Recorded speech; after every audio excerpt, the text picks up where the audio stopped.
Hello, student. In this lecture, I am going to discuss MCQ question, objective type question of the H.C. Verma book for class 9, objective question. So, you see, the first question is pick up the correct option. इसमें से आपको correct option choose करना है। Question क्या कह रहा है? Question ये कह रहा है कि आपका जो है particle is travelling with constant speed. This means एक पार्टिकल अगर आपका कांस्टेंट स्पीड से ट्रेवल कर रहा है, इसका मतलब क्या होता है कि स्पीड कांस्टेंट होने का मतलब है कि यहाँ से अगर यहाँ तक उसको जाना है, मान लिया ए से बी तक जाना है, तो इस केस में हर इंटर इक्वल टाइम पे ये इक्वल डिस्टेंस ट्रेवल करेगा। यानी स्पीड इक्वल टू क्या होता है? डिस्टेंस बाय टाइम होता है। तो डिस्टेंस और टाइम, अगर डिस्टेंस बढ़ेगा तो टाइम भी बढ़ेगा, तो स्पीड सेम रहेगा। और डिस्टेंस बढ़ा, टाइम भी बढ़ा, तो इन दोनों का रेशियो क्या रहेगा? सेम रहेगा। तो इसमें कौन सा करेक्ट पार्ट होगा? Its position remains constant as time passes, ये नहीं होगा, ये रॉन्ग है। उसके बाद it covers equal distance in equal time interval, ये आपका करेक्ट हो गया। Its acceleration is zero, this is incorrect. It does not change its direction of motion, ये अपना डायरेक्शन ऑफ मोशन चेंज नहीं करता है। ये जो है आपका, ये भी पोजीशन जो है ये इनकरेक्ट है। तो इट्स पोजीशन रिमेन्स कांस्टेंट, ये गलत हो गया। इक्वल डिस्टेंस में इक्वल टाइम ये कवर करेगा, तो ये हमारा हो गया, कहलाता है ट्रेवलिंग विथ कांस्टेंट स्पीड। दूसरा देखिए, ए particle moves with uniform velocity. Uniform velocity का मतलब है the particle must be at rest, ये रेस्ट में नहीं रह सकता, रेस्ट में रहेगा तो वेलोसिटी इसका यूनिफॉर्म नहीं होगा, इसका मतलब ये रॉन्ग है। पार्टिकल मूव्स अलोंग ए कर्व्ड पाथ, कर्व पाथ पे ये मूव करता है, ये भी रॉन्ग होगा। क्यों? क्योंकि ये क्या कह रहा है कि यूनिफॉर्म वेलोसिटी से मूव कर रहा है। Particle moves along a circle, ये भी जो है हमारा जो है ये रॉन्ग होगा, ये सर्किल में नहीं मूव कर रहा होगा। The particle moves along a straight line, ये पार्टिकल कहाँ जा रहा है? स्ट्रेट लाइन में जा रहा है। ये वाला ऑप्शन हमारा करेक्ट ऑप्शन है। तीसरा देखिए, if a particle covers equal distance in equal time interval it is said to be. अभी ये पहला क्वेश्चन और तीसरा क्वेश्चन एक ही तरह है। पार्टिकल अगर इक्वल डिस्टेंस इक्वल टाइम में कवर करता है, moves with a uniform speed, uniform speed से ये मूव करेगा, रेस्ट में नहीं हो सकता है। वेलोसिटी नहीं हो सकता है, वेलोसिटी रहता है तो वेलोसिटी में क्या होता है? डायरेक्शन होता है। ये डिस्प्लेसमेंट से रिलेटेड है वेलोसिटी, ये डिस्टेंस की बात हो रही है, डिस्टेंस, इसीलिए ये वाला पोर्शन हमारा वेलोसिटी वाला नहीं होगा। मूव्स विथ यूनिफॉर्म एक्सेलरेशन, ये भी नहीं होगा, यूनिफॉर्म एक्सेलरेशन से मूव करेगा, ये भी हमारा नहीं होगा। तो इसका बी वाला पार्ट जो है वो करेक्ट होगा। अब आगे आ जाइए, चौथा क्वेश्चन एमसीक्यू का। A quantity has -6 metre per second. Metre per second unit किसका होता है? वेलोसिटी का भी यूनिट क्या होता है? मीटर पर सेकेंड होता है। स्पीड का भी यूनिट क्या होता है? स्पीड का भी यूनिट होता है मीटर पर सेकेंड। स्पीड का भी यूनिट है मीटर पर सेकेंड। अब ये मीटर पर सेकेंड है। इट मे बी, तो पार्टिकल क्या होगा? ये क्या डिनोट करता है? क्या ये स्पीड बताएगा? क्या ये वेलोसिटी बताएगा? क्या ये एक्सेलरेशन बताएगा? या पोजीशन बताएगा? पोजीशन नहीं बताएगा। पोजीशन रहता तो मीटर में यूनिट रहता, एक्सेलरेशन रहता तो मीटर पर सेकेंड स्क्वायर रहता, तो एक्सेलरेशन भी नहीं बताएगा, ये भी नहीं बताएगा। स्पीड ऑफ द पार्टिकल जो है ये गलत है। क्यों? क्योंकि इसमें निगेटिव दिया हुआ है, मतलब है कि ये डायरेक्शन भी बता रहा है, इसीलिए ये बताएगा वेलोसिटी ऑफ द पार्टिकल है, ये डायरेक्शन भी असाइन हो गया इसमें। अब आइए पांचवा क्वेश्चन। फिफ्थ क्वेश्चन क्या है?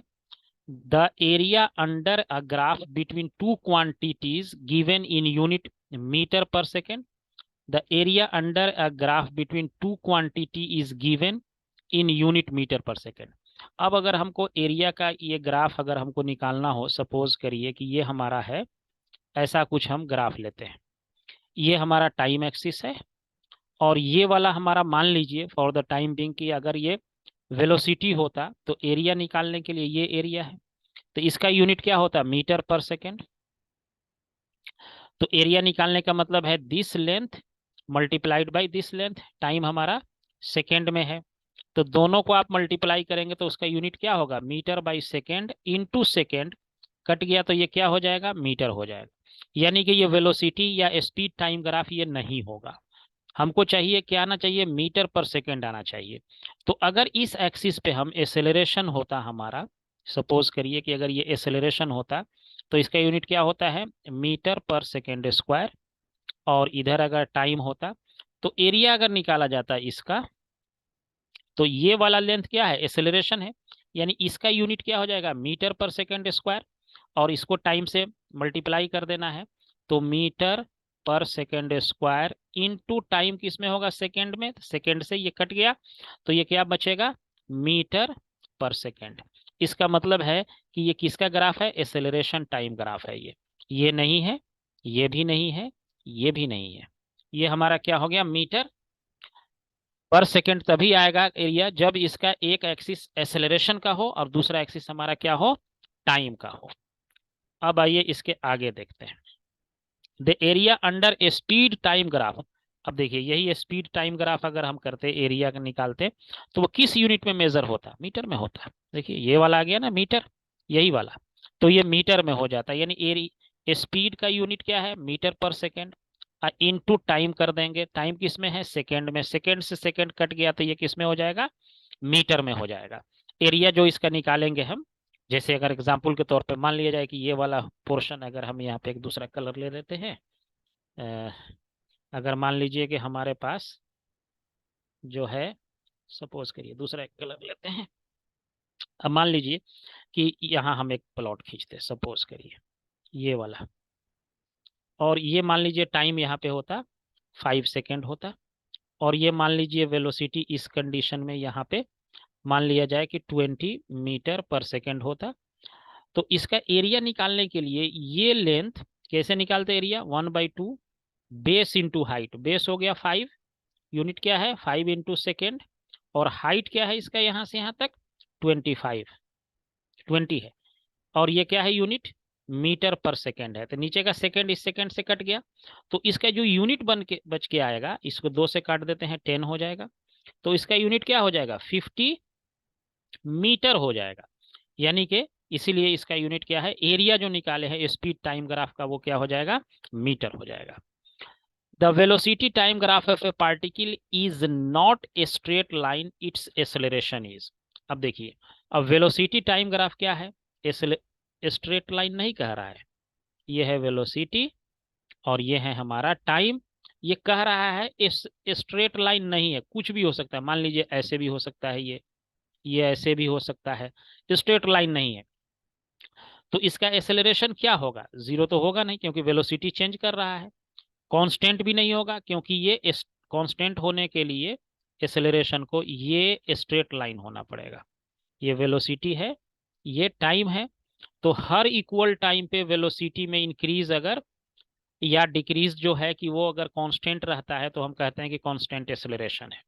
तो कांस्टेंट भी नहीं होगा, निगेटिव भी नहीं होगा, तो क्या होगा, वेरिएबल होगा। निगेटिव भी नहीं हो सकता, यानी स्पीड इसका कांस्टेंट ये चेंज नहीं कर रहा है, ये स्ट्रेट लाइन नहीं है, time velocity graph is not a straight line, वो कुछ भी हो सकता है, ऐसा भी हो सकता है, ऐसा भी हो सकता है। तो इस कंडीशन में आपका क्या होगा कि वेरिएबल एक्सेलरेशन हो जाएगा। कभी जैसे यहाँ से यहाँ तक की अगर हम बात करें तो एक्सेलरेशन कुछ और है, यहाँ से यहाँ तक का बात करें तो एक्सेलरेशन कुछ और है, यहाँ से यहाँ तक का बात करें तो एक्सेलरेशन कुछ और है। तो इस तरह से क्या होगा, ये हमारे पास जो मिलेगा वो वेरिएबल एक्सेलरेशन मिलेगा। जैसे यहाँ से यहाँ तक जो देखे अगर हम इस ग्राफ के लिए, तो यहाँ से यहाँ तक का चेंज इन वेलोसिटी कुछ और है, यहाँ से यहाँ तक का चेंज इन वेलोसिटी कुछ और है, यहाँ से यहाँ तक का चेंज इन वेलोसिटी कुछ और है। तो इसलिए ये हमारा वेरिएबल एक्सेलरेशन हो जाएगा। अब आइए, ये हमारा क्वेश्चन नंबर 7 हो गया है। अब आते हैं 8 पे। देखिए क्वेश्चन नंबर 8, ये क्या कह रहा है, question number 8, if particle moves with a constant speed distance time graph is.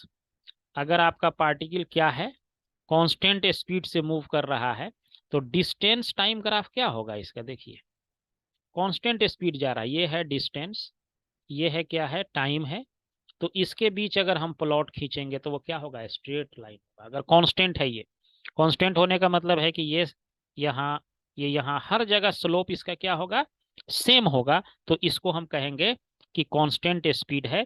तो डिस्टेंस टाइम ग्राफ इसका क्या होगा, स्ट्रेट लाइन होगा। Circle, polygon, stair like line नहीं, ये कुछ, ये नहीं होगा, ये नहीं हुआ, ये नहीं हुआ। 8 हो गया। उसके बाद अब देखते हैं question number 9th। The distance time graph of an object is moving in fix direction as shown. ये डिस्टेंस टाइम ग्राफ है। तो इससे क्या पता चलता है कि यहाँ टाइम जब जीरो है तो डिस्टेंस भी जीरो है। जैसे जैसे टाइम इंक्रीज हो रहा है इसका डिस्टेंस भी बढ़ रहा है। डिस्टेंस ये वाला होगा, यहाँ से यहाँ तक ये पोर्शन आपका डिस्टेंस होगा। तो टाइम इसका इतना होगा। जब टाइम इतना है तो डिस्टेंस कितना है, इतना है। तो इस तरह से क्या हो रहा है, जैसे जैसे हम हर पोजीशन पे देख रहे हैं डिस्टेंस और टाइम दोनों क्या हो रहा है, इंक्रीज कर रहा है। तो इसको कहेंगे moves with constant velocity, moves with variable velocity, moves with constant acceleration। time graph of object moving in fixed direction, moving object का ये दे रखा है। तो अब इसमें हम क्या करेंगे, ये डिस्टेंस है, is at rest, moves with constant acceleration, moves with variable velocity, moves with constant velocity। ये constant velocity से क्या कर रहा है, ये मूव कर रहा है। ये है। उसके बाद जो है इसका जो नेक्स्ट है, डिस्टेंस टाइम ग्राफ दे रखा है। तो ये डिस्टेंस है। अब देखिए डिस्टेंस इसका क्या हो रहा है, हर समय यहां से यहां तक ये जो हमारा टाइम है, यहाँ भी टाइम बढ़ रहा है, यहाँ टाइम बढ़ रहा है, यहाँ भी टाइम जो है इंक्रीज हो गया। लेकिन डिस्टेंस कितना रहा, इतना ही है। इस जगह पे भी डिस्टेंस क्या है, यही है। इस समय भी डिस्टेंस यही है। इसका मतलब क्या हुआ कि आपका डिस्टेंस जो है वो चेंज नहीं हो रहा है, बट टाइम गुजर रहा है। तो इसका मतलब है कि पार्टिकल क्या होगा, will be at rest. Particle अगर रेस्ट में है तो इसका डिस्टेंस चेंज नहीं होता है। तो ये है आपके MCQ question H C Verma का चैप्टर मोशन का।